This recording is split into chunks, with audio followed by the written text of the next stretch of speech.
Welcome to the Slop Temple. We pray this video helps. You start by preparing the environment so the tool behaves predictably. Install a trusted auto clicker and run it with elevated permissions. This reduces input lag and permission errors.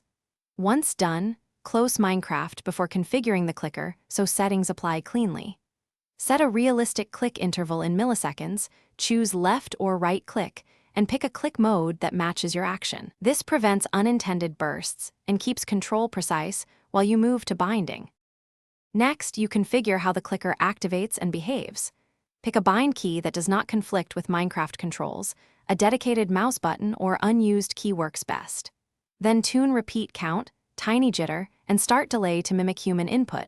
This reduces detection risk and improves reliability. Once configured, test in a local, single-player world so you can observe timing and responsiveness.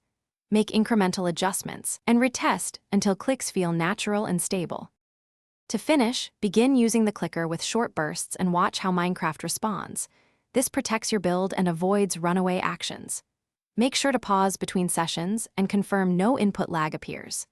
If you see misclicks or desync, increase the interval by 10 to 20 milliseconds and make sure no other macro software is running. Finally, if the clicker won't start, rerun it as administrator and disable conflicting input utilities. That single troubleshooting step fixes most issues.